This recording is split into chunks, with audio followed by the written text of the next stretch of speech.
선을 넘지 않는 사람이 성공한다. 저자 장샤오헝, 출판 미디어숲, 낭독 장병관.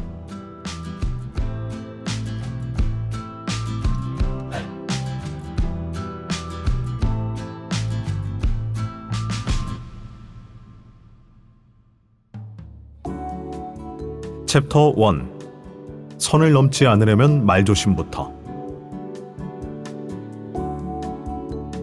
내가 좀 직설적이야 라는 무례한 말.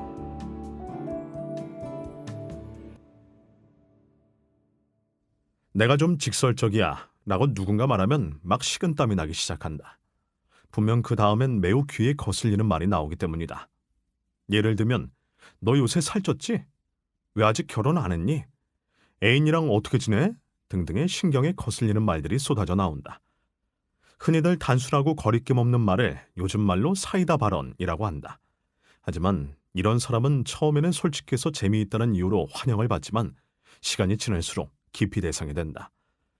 그들은 너무 직설적이라 늘 다른 사람을 난처하게 한다.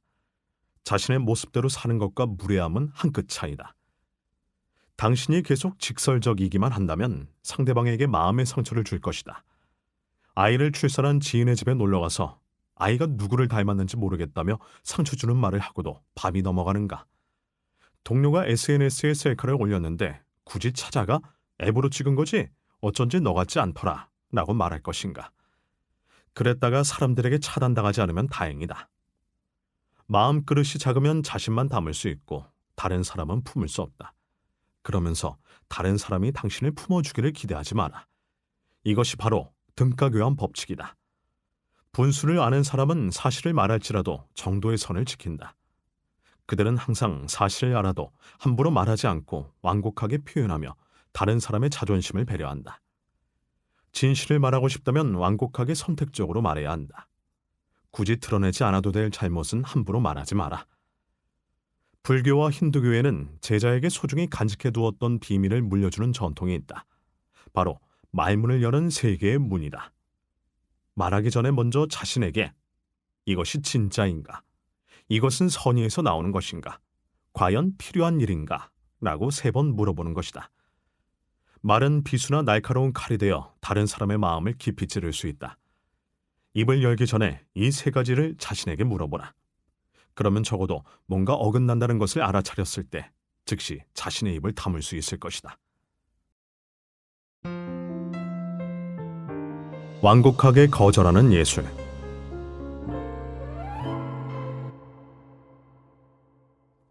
막 퇴근하려는 찰나에 상사가 한 무더기의 서류를 건네며 정리해달라고 한다.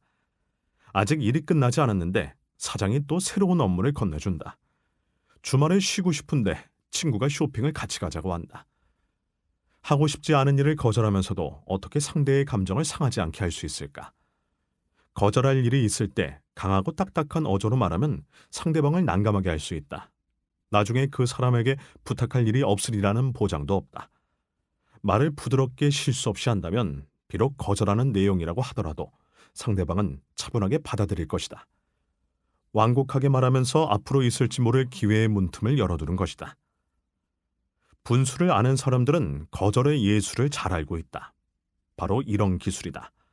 먼저 긍정한 후에 다시 부정하는 동시에 이유를 설명하는 것이다. 중국의 고전소설 홍루몽에서 임대옥이 외숙모를 찾아갔을 때 외숙모가 저녁 먹고 가라고 하자 대옥은 외숙모의 뜻은 잘 알겠지만 지금은 둘째 외삼촌을 뵈러 가야 합니다. 선물을 받았는데 인사를 드리지 않으면 예의가 없지 않겠습니까? 다른 날에 다시 와서 식사하겠습니다. 양해해 주시기 바랍니다. 라고 말했다. 이 말을 들은 외숙모는 조카가 매우 교양이 있다고 생각했다. 이는 들어주기 곤란한 요구를 해올 때 먼저 상대방의 뜻을 존중한 뒤 거절의 이유를 말해야 하는 것을 잘 보여주는 장면이다. 먼저 감사를 표현한 다음 거절하면 상대방은 기꺼이 이해해 줄 것이다. 거절하면서 적당히 보상을 해주는 것도 좋은 방법이 될 수 있다. 명확하게 거절하여 상대방의 기대를 대폭 낮추고 상대방의 실망으로 가득 차 있을 때 상대방의 기대를 어느 정도 만족시킬 수 있는 보상 방안을 제시하면 모두를 기쁘게 할 수 있다. 조금 얌체처럼 보일지라도 사소한 일로 친구와 오해를 만들고 싶지 않다면 먼저 자신의 선이 어디인지 명확하게 알려주는 것이 낫다. 꼭 거절해야 한다면 부드럽고 따뜻한 말투로 거절해라. 그러면 상대방은 쉽게 이해해 줄 것이다.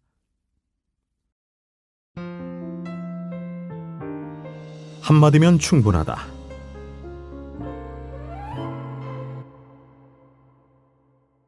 공자는 말은 그 뜻이 상대에게 전달되는 것으로 족하다라고 했다. 뜻을 분명하게 표현하기만 하면 된다는 의미다. 말을 세세하게 다 전달하지 않아도 상상의 여지를 좀 남겨두면 상대방은 그 뜻을 이해할 수 있다. 이것이 바로 언어의 매력이다. 대다수 사람에게 존엄과 체면은 매우 중요하다.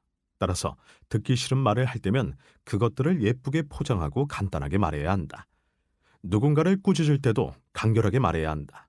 길고 반복적인 잔소리는 상대방의 반감만 불러일으킬 뿐 기대 이상의 효과를 내지 못한다. 잔소리를 압축해 간결하게 말한 뒤 표정과 몸짓으로 감정을 전해도 무방하다. 이럴 때 주도 면밀한 한마디는 마음속 깊이 각인되어 그 사람의 동의를 끌어낼 수 있다. 나오키상 수상자 후지모토 기이치는 딸에게 밤 10시 전에는 반드시 집에 돌아오라고 말했다고 한다. 그런데도 딸은 자정이 넘어서야 돌아왔고 심지어 잔뜩 술에 취해 있었다. 후지모토 부인은 술에 취한 딸의 모습에 한바탕 혼을 냈다. 딸은 엄마의 잔소리가 들을수록 짜증이 났고 지루해지기 시작했다. 반면 후지모토는 무거운 표정으로 그 자리에 서서 딸을 한참 동안 조용히 바라본 후에 냉정하게 딱 7글자만 말했다고 한다. 구제불능이구나. 후지모토는 단 한마디의 말만 던진 후 그 자리를 떠났고 딸은 어둠 속에서 오래도록 홀로 있었다. 후지모토의 그 말은 딸의 마음을 깊이 아프게 했다. 그날 이후 딸은 항상 일찍 집에 돌아왔고 다시는 술에 취해 늦게 들어오는 잘못을 저지르지 않았다. 옥쟁반에 담긴 음식도 계속 먹다 보면 점점 맛을 잃고 변하게 된다. 같은 원리로 한마디로 끝날 말에 장황한 이야기로 늘어놓을 필요는 없다. 짧은 이야기를 길게 하는 것은 당신의 인연은 물론 심지어 일할 기회까지도 없앨 수 있다. 그러니 말을 할 때 정확하고 분명하게 간단하게 핵심만 짚어주는 정도로 하는 것이 좋다.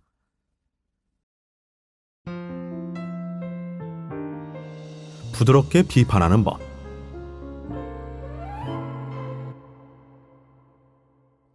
혹독하게 비판한다고 해서 말에 권위가 생기는 건 아니다. 혹시 정신이 어떻게 된 거 아니니? 어떻게 이렇게 멍청한 실수를 할 수 있니?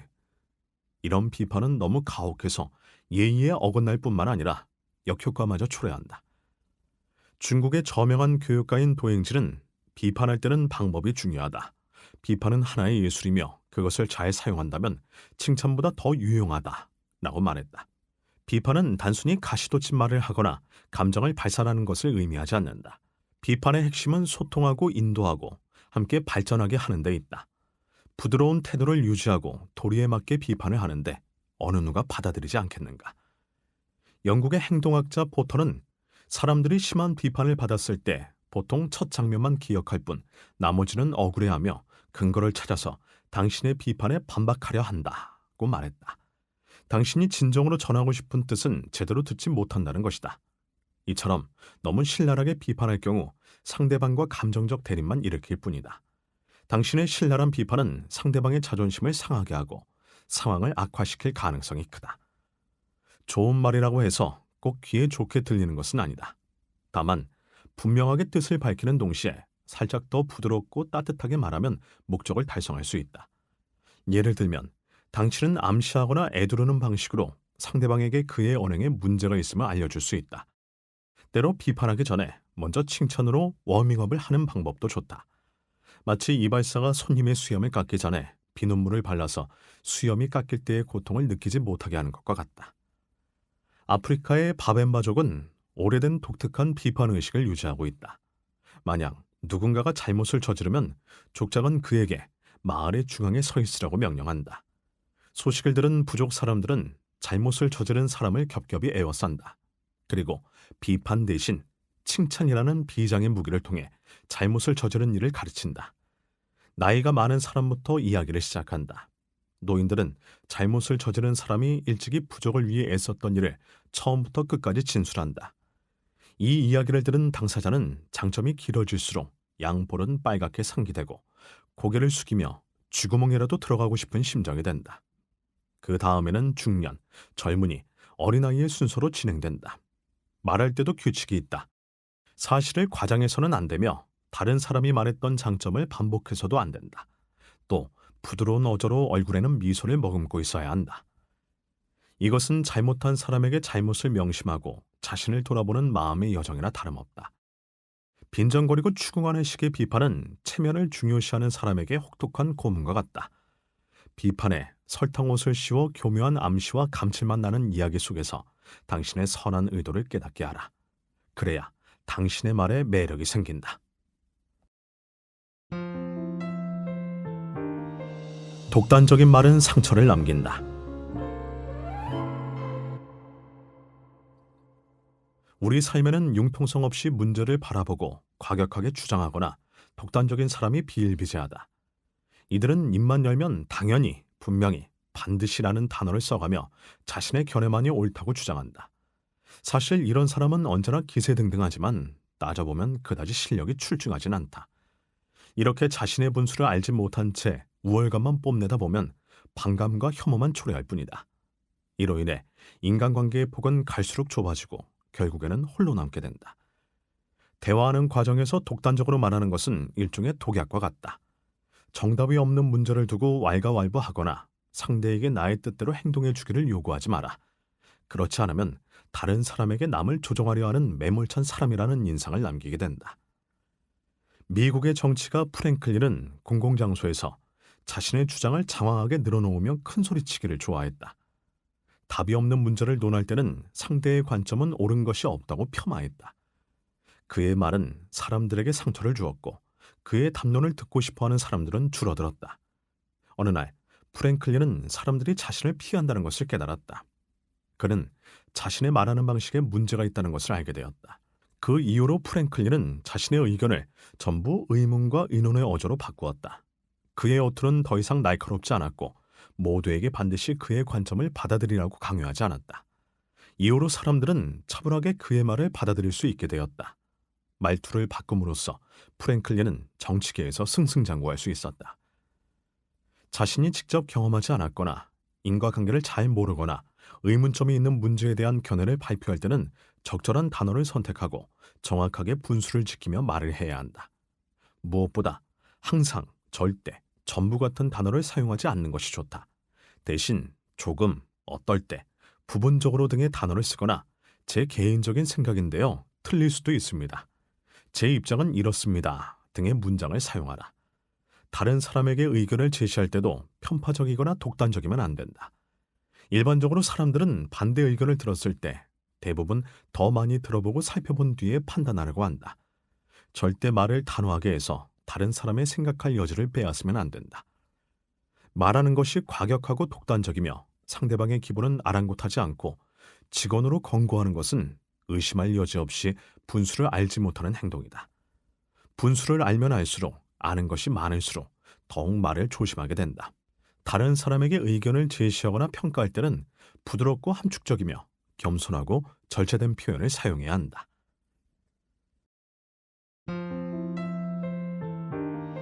목소리 큰 사람이 과연 이길까?